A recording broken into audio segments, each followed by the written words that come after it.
Assalamualaikum warahmatullahi wabarakatuh. Alhamdulillahirabbil alamin. Sahabat perubahan sekalian, pada kesempatan kali ini kita akan sedikit menyampaikan masalah urgensi niat atau pentingnya niat dalam suatu amal perbuatan. Berbicara masalah niat ini sangat penting untuk kita perhatikan karena banyak sekali amalan yang dilakukan kadang pahalanya berkurang karena salah niat, bahkan tidak mendapatkan apa-apa dari amal yang dia lakukan. Begitu juga ada amalan kecil bernilai pahala yang besar di sisi Allah Subhanahu wa taala karena benarnya niat. Saya membaca beberapa kitab, khususnya kitab hadis. Karena pentingnya niat ini, beberapa ulama mencantumkan hadis masalah niat ini di awal ataupun pada lembaran pertama dari hadis-hadis para ulama tersebut. Hadis Rasulullah Sallallahu Alaihi Wasallam yang berbicara masalah niat yaitu Bismillahirrahmanirrahim, innamal a'malu binniyati wa innama likulli imri'in ma nawa.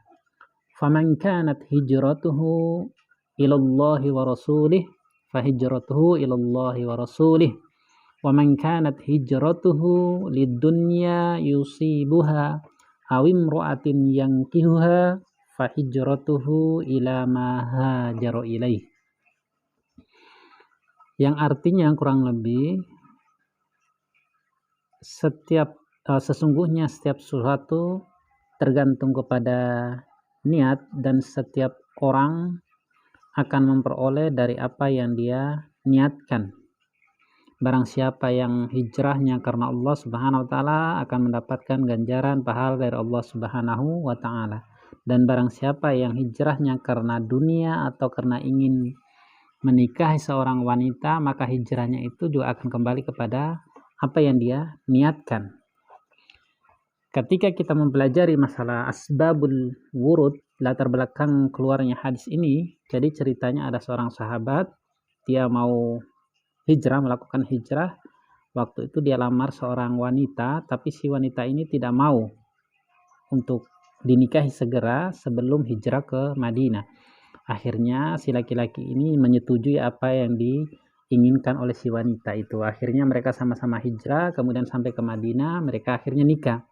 Sampai kabar ini didengar oleh Rasulullah Sallallahu Alaihi Wasallam, maka Rasulullah mengatakan, innamal a'malu binniyati wa innama likulli imri'in ma nawa.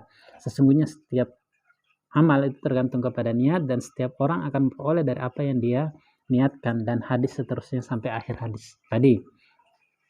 Sahabat perubahan sekalian, ada beberapa pelajaran yang sangat penting sekali dari hadis ini. Jika kita melihat tadi ya, sahabat ini dia niatnya sangat mulia, pengen menikah, tapi si wanita ini mengajukan syarat setelah hijrah saja. Tapi Rasulullah Shallallahu Alaihi Wasallam memberikan gambaran tadi, jika hijrahnya itu karena wanita ingin dinikahi atau karena dunia, maka hijrahnya itu juga dia akan mendapatkan apa yang dia inginkan atau dia niatkan tersebut. Para ulama mengatakan bahwa niat itu atau keinginan ataupun kesengajaan orang dalam suatu mengerjakan suatu amalan. Yang kedua, bahwa niat ini ketika kita melakukan suatu perbuatan ini harus spesifik. Ya, jadi misalnya saya mau sholat, kita hanya niat saya mau sholat, tidak begitu. Tapi harus spesifik, harus detail. Sholat yang kita lakukan itu sholat apa? Ya, ketika kita masuk masjid, mau sholat yang kita lakukan apa? Sholat tahiyatul masjid, syukrul wudu dulu, atau sholat qobliyah, atau sholat fardunya. Ini harus spesifik.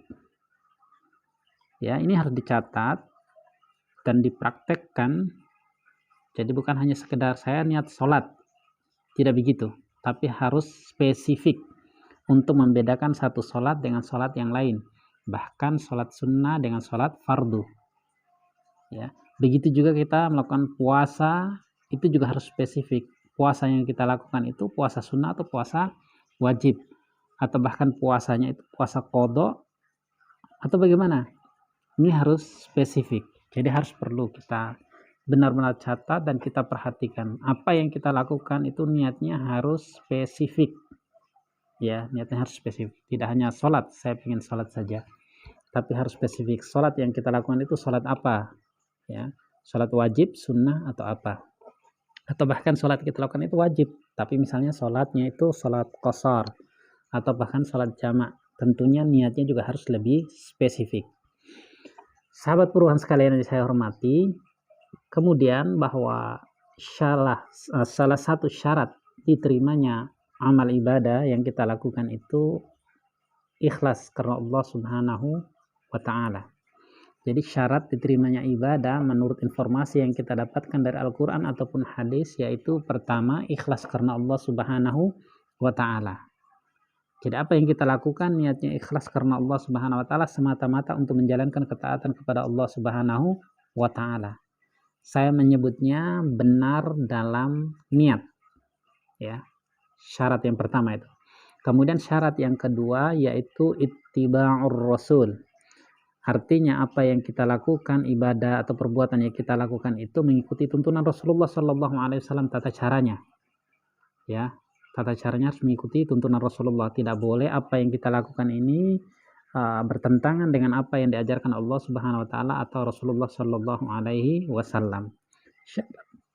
Syarat yang kedua ini saya menyebutnya benar dalam cara. Jadi caranya harus benar. Saya ulangi lagi, syarat diterimanya ibadah yaitu ikhlas karena Allah Subhanahu wa Ta'ala. Yang kedua, ittiba'ur rasul atau mengikuti tuntunan Rasulullah Sallallahu Alaihi Wasallam. Sahabat perubahan sekalian yang saya hormati, ada seorang ulama mengatakan bahwa kedudukan niat dalam suatu amal perbuatan itu sebagaimana kedudukan ruh dalam jasad. Kedudukan niat dalam suatu amalan itu sebagaimana kedudukan ruh dalam jasad. Jadi saya sendiri dipanggil, orang memanggil saya Ramli dengan nama saya Ramli itu disebabkan karena masih menempelnya ruh dan jasad. Ketika ruh dengan jasad itu atau bahkan ruh ini berpisah dari jasad saya, maka orang tidak lagi memanggil saya Ramli atau menyebut saya Ramli, tapi menyebutnya mayit ataupun jenazah. Artinya apa? Bahwa ruh ataupun jasad saya ini bernilai, bermanfaat itu karena masih menempelnya ruh dengan jasad. Begitu juga suatu amalan itu dinilai akan diberi pahala, diberi ganjaran oleh Allah Subhanahu wa Ta'ala jika amalan itu disertai keikhlasan karena Allah Subhanahu wa Ta'ala. Sahabat perubahan sekalian yang saya hormati, ada lagi bahwa kita sampaikan beberapa contoh ataupun amal perbuatan yang itu sangat berpengaruh disebabkan karena adanya niat. Jika kita suka membaca, mempelajari, maka kita dapatkan informasi bahwa Rasulullah Shallallahu Alaihi Wasallam memberikan apresiasi yang besar kepada setiap orang yang membangun masjid. Apresiasi Rasulullah, siapa yang membangun masjid di dunia, maka Allah Subhanahu Wa Taala kelak akan membangunkan istana di dalam surga untuk orang tersebut. Namun, tidak semua orang membangun masjid itu akan mendapatkan pahala, mendapatkan ganjaran sebagaimana Rasulullah sabdakan tersebut. Karena mungkin ada orang niat membangun masjid itu karena salah dalam niatnya. Kalau dalam sejarah kita mengenal dengan Masjid Dirar, ya, Masjid Dirar. Begitu juga ada orang membangun masjid niatnya untuk memecah belah umat, ya, untuk mencerai-beraikan umat ataupun jamaah. Atau bahkan sekarang trennya ada orang membangun masjid bukan untuk ibadah, untuk mendekatkan diri kepada Allah, tapi membangun masjid untuk wisata religi misalnya. Jika semata-mata yang dibangun itu untuk wisata ataupun untuk tujuan selain mendekatkan diri kepada Allah Subhanahu wa Ta'ala, maka secara otomatis orang ini tidak mendapatkan ganjaran sebagaimana yang disabdakan oleh Rasulullah Sallallahu Alaihi Wasallam tadi. Semua ini tergantung kepada niat. Jadi intinya setiap orang yang membangun masjid itu belum tentu akan mendapatkan ganjaran dari Allah sebagaimana hadis Rasulullah tadi. Kemudian yang kedua, bahwa Rasulullah mengatakan orang yang mendatangi masjid, setiap langkahnya itu akan menggugurkan dosa, akan menaikkan derajatnya. Tapi tentunya tidak semua orang yang datang ke masjid itu mendapatkan pahala atau ganjaran yang sama. Karena ada orang yang datang ke masjid, ya, tapi bukan niatnya untuk sholat atau mendekatkan diri kepada Allah, tapi niatnya mungkin datang hanya karena buang air besar di masjid, di kamar mandi masjid misalnya. Atau misalnya datang kemudian niatnya mencuri. Ya, pernah suatu ketika terjadi di Masjid Al-Ittihad Ketandan Banguntapan Bantul, ada orang sholat maghrib, ya, kebetulan waktu itu saya masbuk, jadi dia sholat maghrib, takbir ya dia ikut takbir, ya, i'tidal ya dia ikut tidal, sujud dia ikut sujud, tetapi pas saat sujud, ketika orang lain konsentrasi dalam sujudnya, dia bangun, kemudian dia ngambil tas teman di sampingnya, kemudian dia kabur, tapi ketangkap oleh saya. Kemudian kita serahkan kepada Polsek. Kebetulan Masjid Al-Ittihad ini kan berdekat dengan Polsek Banguntapan Bantul. Kemudian orang ini kita serahkan kepada anggota Kapolsek setempat. Jadi memang tidak setiap orang yang datang ke masjid itu akan mendapatkan ganjaran sama sebagaimana sabda Rasulullah SAW tadi itu, tergantung kepada niat. Ya. Jadi ini beberapa contoh, bahkan contoh-contoh yang lain banyak sekali bagaimana pengaruh niat dalam suatu amal perbuatan. Saya kasih contoh lagi, misalnya gini. Kita ketahui bersama bahwa menyembah orang di depan, menyembah orang itu tidak boleh atau bahkan bisa jatuh kepada kesyirikan yang menggugurkan semua amal perbuatan kita. Tapi ketika seorang misalnya menjadikan punggung orang lain atau orang di depannya untuk sutroh atau sebagai pembatas dalam sholat, tentunya itu kita tidak bisa menyamakan perbuatan ini dengan menyembah orang tersebut tentunya. Nah, semua ini tergantung kepada niat. Tergantung kepada niat. Sehingga sahabat perubahan sekalian yang saya hormati, niat ini memiliki kedudukan yang sangat penting sekali dan sangat diperhatikan oleh para ulama terdahulu. Karena betapa banyak amal perbuatan yang dilakukan itu hapus disebabkan karena salah niat. Begitu juga ada juga amal perbuatan yang dilakukan itu sedikit, kecil, tapi memiliki pahala ganjaran yang besar di sisi Allah Subhanahu wa taala karena benarnya niat. Ini niat ini sangat penting sekali.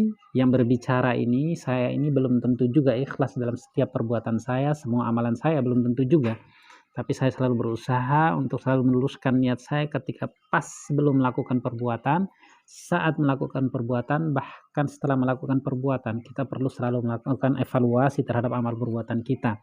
Sehingga apa yang kita lakukan ini mendapatkan ganjaran dari Allah Subhanahu wa ta'ala, mendapatkan pahala dari Allah Subhanahu wa ta'ala. Mudah-mudahan dengan amal perbuatan kita, ikhlas karena Allah Subhanahu wa ta'ala, mendapatkan ridho dari Allah Subhanahu wa ta'ala, yang berakhir dengan keridhaan itu Allah Subhanahu wa taala memasukkan kita ke dalam surganya. Amin amin ya rabbal alamin. Subhanakallahumma wa bihamdika asyhadu an la ilaha illa anta astaghfiruka wa atubu ilaik. Wassalamualaikum warahmatullahi wabarakatuh.